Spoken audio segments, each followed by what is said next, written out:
మన ఊర్లో రచ్చబండ దగ్గరో లేదా ఉదయం టీ కొట్టు దగ్గర కూర్చున్నప్పుడు తరచుగా ఒక మాట వినిపిస్తూ ఉంటుంది. మన ఊర్లో తిరుగుతున్నప్పుడు గాని, అక్కడక్కడ కూర్చున్నప్పుడు గాని, ఈ ముచ్చట ఎక్కువగా వినబడతా ఉంటుంది. ఏమనంటే, "ఏమన్నా మన ఊర్లో ఆ కాల్వ సర్పంచ్ గారు వాళ్ళ సొంత బావమరిదికే ఇచ్చారంట కదనే! పేపర్‌లో టెండర్ వేయలేదంట" అని ఒకాయనంటే, దానికి పక్క నాయకుడు ఏమంటాడంటే, "అరేయ్! నీకు తెలవదన్నా!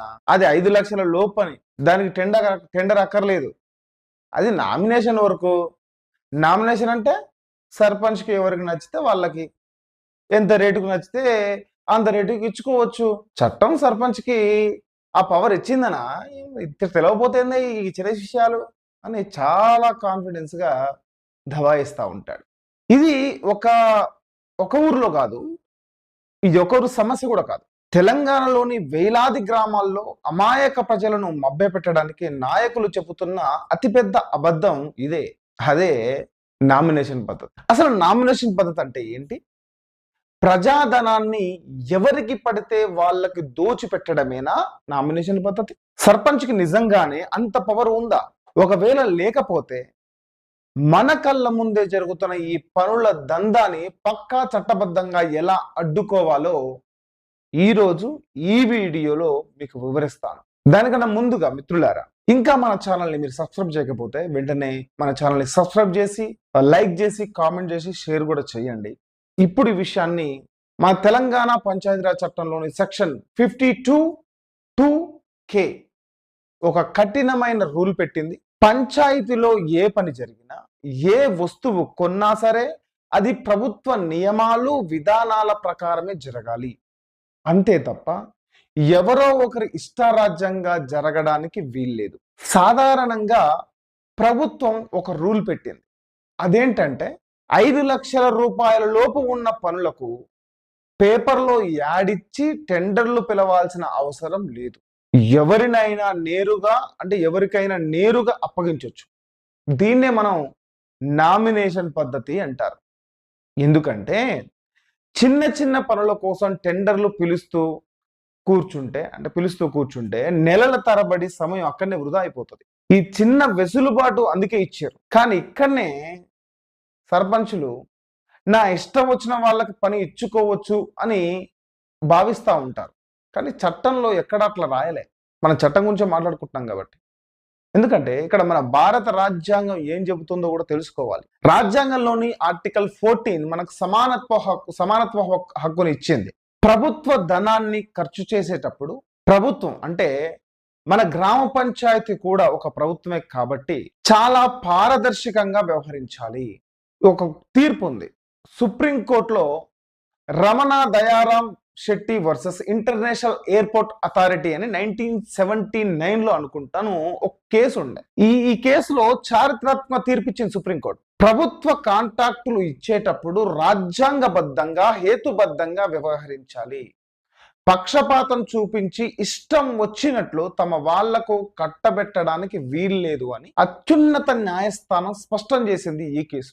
ఈ తీర్పు మన ఊర్లో జరిగే పంచాయతీ పనులకు కూడా 100% వర్తిస్తుంది. ఎందుకు? అది కూడా గవర్నమెంట్ పనే. అది కూడా ప్రభుత్వపు పనే. ఇక్కడ నేను ఎక్కడ ఏదో గాలి మాటలు చెప్పట్లేదు. ఆధారాలతో మాత్రమే చెప్తున్నాను. చట్టంలోని విషయాలను మాత్రమే చెప్తున్నాను. చట్టంలోని విషయాలను అవగాహన చేసుకోండి. తెలంగాణ పంచాయతీరాజ్ చట్టం 2018 అదేవిధంగా భారత రాజ్యాంగంలోని ఆధారం చేసుకొని మాట్లాడుతున్నటువంటిది. సుప్రీంకోర్టు తీర్పులను ఆధారంగా చేసుకొని మాట్లాడుతున్నటువంటి మాటలే ఇవి. ఏదో నా సొంతంగా మాట్లాడుతున్న మాటలు కాదు. కాబట్టి మిత్రుల వీడియో పూర్తిగా చూడండి. పూర్తిగా వీడియో చూస్తే మీకు ఖచ్చితంగా ఒక అవగాహన వస్తుంది చట్టాల మీద. ఇప్పుడు అసలు టాపిక్ వెళ్దాము. ఒక పనిని నామినేషన్ పద్ధతిలో ఇవ్వాలన్నా సరే ఊరికే నోటి మాటతో ఇస్తే కుదరదు. చట్టం ప్రకారం ఖచ్చితంగా 3 స్టెప్స్ ఫాలో అవ్వాలి. అవి జరగకపోతే ఆ పని పక్కా అక్రమం కిందికే వస్తుంది. అందులో మొదటి స్టెప్ చూసినట్టయితే టెక్నికల్ శాంక్షన్. అంటే సర్పంచ్ తన ఇంట్లో కూర్చొని ఈ రోడ్డుకి 4 లక్షలు అవుతుంది అని లెక్కలేసుకుంటే చెల్లదు.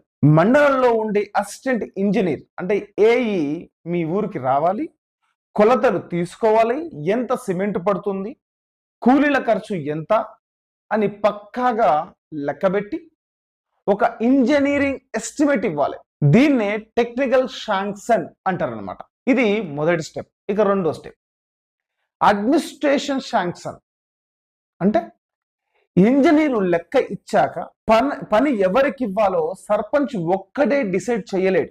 పంచాయతీరాజ్ చట్టంలోని అంటే తెలంగాణ పంచాయతీరాజ్ చట్టంలోని సెక్షన్ 46(3) ప్రకారం పంచాయతీ తీసుకున్న ఏ నిర్ణయమైనా సర్పంచ్తో సహా మెజారిటీ సభ్యుల ఆమోదంతోనే జరగాలి. పంచాయతీలో మీటింగ్ పెట్టి వార్డు మెంబర్ల అంగీకారంతోనే తీర్మానం రాయాలి.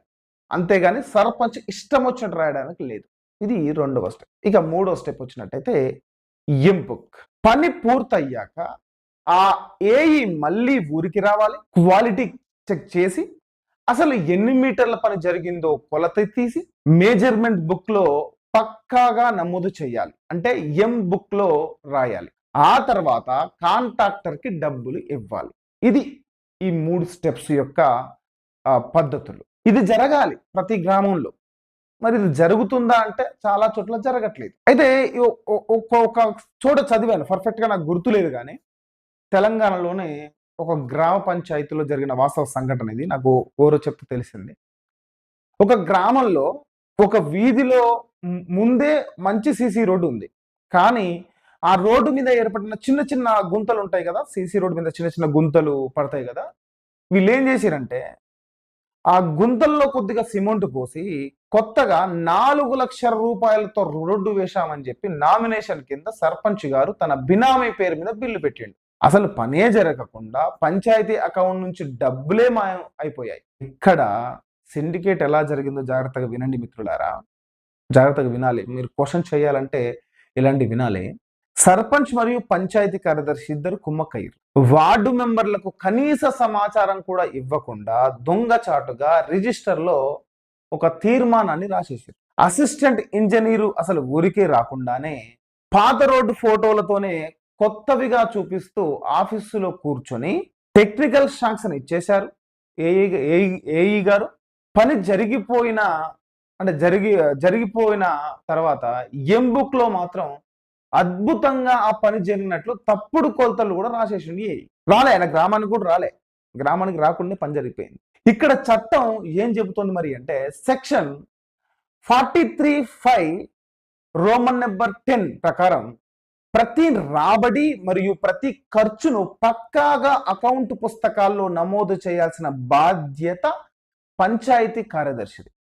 అలాగే సెక్షన్ 43(5) రోమన్ నెంబర్ 13 ప్రకారం గ్రామ పంచాయతీ రికార్డులను పదిలంగా కాపాడాల్సిన బాధ్యత కూడా పూర్తిగా ఆ కార్యదర్శిదే. కానీ వీళ్ళందరూ కలిసి రికార్డులను మాయం చేసే ప్రయత్నం చేసిరు. అక్కడ అక్రమం జరుగుతుందని పసిగట్టినటువంటి ఆ ఊరి యువత నేరుగా కార్యదర్శి దగ్గరికి వెళ్ళారు. మన తెలంగాణ పంచాయతీరాజ్ చట్టంలోని సెక్షన్ 6(9) వాళ్ళకి ఒక తిరుగులేని ఆయుధాన్ని ఇచ్చింది. ఇక్కడ పనుల అంచనాలు, మెటీరియల్ ఖర్చు మరియు బడ్జెట్ కేటాయింపుల గురించి అడిగి తెలుసుకునే పూర్తి హక్కు ఆ ఊరి పౌరులకు ఉందని ఈ సెక్షన్ స్పష్టంగా చెబుతోంది. వాళ్ళు ఏ గొడవ చేయలే. యూత్ పోయి గ్రామ సభ కాడ ఊర్లు అట్లా ఇట్లని ఏమి మొత్తుకోలే. సైలెంట్ గా RTI సమాచార హక్కు చట్టం కింద దరఖాస్తు పెట్టి ఖచ్చితమైన 3 ప్రశ్నలు అడిగారు. ఏంటవి అంటే, సార్ ఈ పనికి, ఆ రోడ్డు పనికి ఇంజనీర్ ఇచ్చిన టెక్నికల్ శాంక్షన్ కాపీ మాకు కావాలి. రెండోది, ఈ పనిని నామినేషన్ పద్ధతిలో ఇవ్వాలని సభ్యులు ఆమోదించిన గ్రామ పంచాయతీ తీర్మానం కాపీ మాకు ఇవ్వండి. మూడోది, పని పూర్తయ్యాక ఇంజనీర్ గారు కొలతలు రాసిన ఎంబుక్ కాపీ ఇవ్వండి. ఈ కాగితాలు బయటికి వస్తే అడ్డంగా దొరికిపోతామని కార్యదర్శి గారు ఏం చెప్పారంటే సింపుల్ గా సరళంగా రికార్డులు కనిపించడం లేదు అని సాకులు చెప్పారు. అప్పుడు ఆ యువకుడు ఏం చేసి ఊరుకొని కూర్చోలే, రికార్డులు లేవు కదా అని ఊరుకోలే. సార్ సెక్షన్ 47(2) ప్రకారం రికార్డులు మిస్ అయితే దానికి పూర్తి బాధ్యత కార్యదర్శిదే అవుతుంది కదా అని సెక్షన్ రూపంలో సమాధానం ఇచ్చేసరికి వాళ్లకు చెమటలు పట్టినాయి మొత్తం మీద. చూడండి, చట్టం తెలిస్తే ఏ విధంగా ఉంటుందో చూడండి. చట్టం తెలుసుకోవాలి అందుకని. ఆ తర్వాత ఏం జరిగింది అంటే, ఈ యువకులు ఎవరైతే గ్రామ యువకులు ఎవరైతే ఉన్నారో ఏ మాత్రం వాళ్ళు వెనకకి తక్కకుండా ఆ సమాచార హక్కు చట్టం దరఖాస్తులు, ఆ పంచాయతీ చట్టం సెక్షన్ ఆధారంగా జిల్లా కలెక్టర్కు ఫిర్యాదు చేసిరు వీళ్ళు. వెంటనే సెక్షన్ 51(6) స్మాల్ ఏ ప్రకారం పై అధికారుల గ్రౌండ్ లెవెల్కి వచ్చి ఆ రోడ్డు పనిని స్వయంగా తనిఖీ చేసి విచారణలో దిమ్మ తిరిగే నిజాలను బట్టబయలు చేశారు. అసలు పనే జరగలేదని, ఎంబుక్లో రాసిన కొలతలు ఫేక్ అని తేలిపోయింది మొత్తం మీద. అప్పుడు కలెక్టర్ గారు వాడిన బ్రహ్మాస్త్రం ఏంటో తెలుసా? అదే సెక్షన్ 37(1) రోమన్ నెంబర్ 2 కింద తన అధికారాన్ని దుర్వినియోగం చేసినందుకు, మరియు సెక్షన్ 37(1) రోమన్ నెంబర్ 4 కింద పంచాయతీ నిధులను స్వాహా చేసినందుకు ఆ సర్పంచ్ను కలెక్టర్ గారు పదవి నుండి వెంటనే వాళ్ళిద్దరిని తొలగించారు. ఆ దొంగ తీర్మానాన్ని సెక్షన్ 43(1)(b) కింద అధికారిక దుర్వినియోగంగా పరిగణించి కమిషనర్ గారు దాన్ని పూర్తిగా రద్దు చేశారు దాన్ని. అప్పుడు కొలతలు రాసిన ఏఈ పైన, వాళ్లకు సపోర్ట్ చేసిన కార్యదర్శి పైన క్రిమినల్ కేసులు నమోదైనాయి. అది ఒక సామాన్యుడు చట్టం తెలుసుకుంటే ఉండే పవర్. అందుకనే చట్టం తెలుసుకోవాలి మనం. చూసారుగా మిత్రులారా, చట్టం ఎక్కడో లైబ్రరీలో ఉన్న పుస్తకాల్లో నిద్రపోవడం లేదు, మీ ఊరి పంచాయతీ ఆఫీసులోనే ఉంది. దాన్ని తట్టి లేపి పని చేయించుకోవాల్సిన బాధ్యత మనది. భజన చేసే బాధ్యత కాదు. సర్పంచ్లకు భజన చేయడము, కార్యదర్శులకు భజన చేయడము, దానివల్ల మీకు వచ్చేది ఏమీ లేదు. నామినేషన్ వర్క్ అంటే సర్పంచ్ జేబులో డబ్బు తీసి ఖర్చు పెట్టడం కాదు కదా, అది మీరు చెమటోడ్చి కట్టిన పన్నుల డబ్బు. రాజ్యాంగం మనకు ప్రసాదించిన సమానత్వ హక్కు ప్రకారం మీ ఊరి డబ్బు ఎలా ఖర్చు అవుతుందో, ఎవరికి వెళ్తుందో అడిగి తెలుసుకునే హక్కు, నిలదీసే హక్కు మీకు 100% ఉంటుంది. చట్టాలను తెలుసుకోండి, ధైర్యంగా వ్యవస్థను ప్రశ్నించండి. నేను చెప్పిన ప్రతి మాట చట్టబద్ధమైనదిగా ఒకసారి రీచెక్ కూడా చేసుకోండి. ఈ నాలెడ్జ్ని ప్రతి పౌరుడికి చేరేలా ఈ వీడియో షేర్ చేయండి. మీ గ్రామ వాట్సాప్ గ్రూప్లో ఒకటి మీ స్టేటస్ కూడా పెట్టుకోండి. చాలా మందికి మీరు కూడా నాలెడ్జ్ని పంచిన వారు అవుతారు. మార్పు మీ ఊరు నుంచి మొదలవ్వాలి. కాబట్టి చేతులు కట్టుకొని కూర్చోకుండా, సర్పంచ్ ఏం చేసినా భజన చెయ్యకుండా, ఆధారాలు లేకుండా మాట్లాడొద్దు, రూల్స్ తెలియకుండా ఎవ్వరికి భయపడొద్దు. అప్పుడే ఎవ్వరికి భజన చేయాల్సిన అవసరం నీకు ఉండదు. ప్రశాంతంగా నీ హక్కును నువ్వు సాధిస్తావు. మళ్ళీ చెబుతున్నా, చట్టాన్ని తెలుసుకున్న తర్వాత కూడా చేతులు కట్టుకొని కూర్చుంటే నువ్వు బానిసవే. చట్టాన్ని తెలుసుకున్నాక అవినీతిని ప్రశ్నిస్తే నువ్వు స్వతంత్రుడివే. నువ్వు బానిసగా ఉంటావా, స్వతంత్రునిగా ఉంటావో మీరే తేల్చుకొని కామెంట్ చేయండి. ఈ వీడియో మీద మీ అభిప్రాయాన్ని, అదేవిధంగా ఇంకా మీరు ఈ ఛానల్ సబ్స్క్రైబ్ చేయకపోతే వెంటనే సబ్స్క్రైబ్ చేయండి. ఈ యొక్క గ్రామ స్వరాజ్ సిరీస్ వీడియోలన్నీ చూడాలంటే ప్లేలిస్ట్ ఉంటుంది. ప్లేలిస్ట్లో మీరు వెళ్ళి ప్లేలిస్ట్లో అన్ని వీడియోలు చూడవచ్చు. సో ఇది ఈ వీడియోకి. మరో వీడియోలో మళ్ళీ కలుసుకుందాం. నేను మీ సతీష్ స్వప్నం. జై హింద్, జై భారత్, జై భారత రాజ్యాంగం.